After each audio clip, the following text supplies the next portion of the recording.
रिमझिम गाती बूंदे, धरती पर है आती बूंदे। बूंदे जब धरती पर आती है तो रिमझिम ऐसा गाना गाते धरती पर आती है। खेतों बागों मैदानों में हरियाली फैलाती बूंदे। और जब बूंदे धरती पर आती है तो कौन सा कार्य करती है? तो खेतों में, बागों में, मैदानों में चारों ओर हरियाली फैलाने का कार्य यह बूंदे करती है। देखो, बूंदों का मौसम मतलब बारिश का मौसम। जब गर्मी का मौसम हट जाता है तो बारिश का मौसम आता है, और जब बारिश आती है तो हमारे चारों ओर हरियाली फैलाती हुई हमें दिखाई देती है। धरती से नालों नदियों में सागर में मिल जाती बूंदे। बादल जब छा जाते हैं तो बादल से नीचे यह बूंदे धरती पर आती है। धरती पर आने के बाद बहकर नदियों में चली जाती है। और तुम्हें मालूम है, हर एक नदी का पानी कहाँ जाकर मिलता है?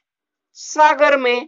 तो अस्थाना जी हमें कहते हैं कि यह जो बूंदे हैं वह बादल से आती है, धरती पर गिरती है, धरती पर गिरने के बाद नदी में बह जाती है और नदी के सहायता से सागर में चली जाती है। गर्मी से तपते लोगों को शीतलता पहुंचाती बूंदे। जब गर्मी का मौसम होता है तो सब लोग गर्मी से परेशान होते हैं। सब लोग बारिश के मौसम की राह देखते रहते हैं। तो अस्थाना जी हमें बताते हैं, जब बूंदे धरती पर आते हैं तो गर्मी कम हो जाती है। इस गर्मी से लोगों को राहत मिलती है और चारों ओर शीतलता फैल जाती है।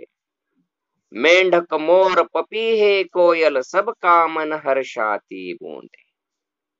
जब बारिश का मौसम आता है तो हमें मेंढक का ड्राव ड्राव ऐसा आवाज सुनाई देता है।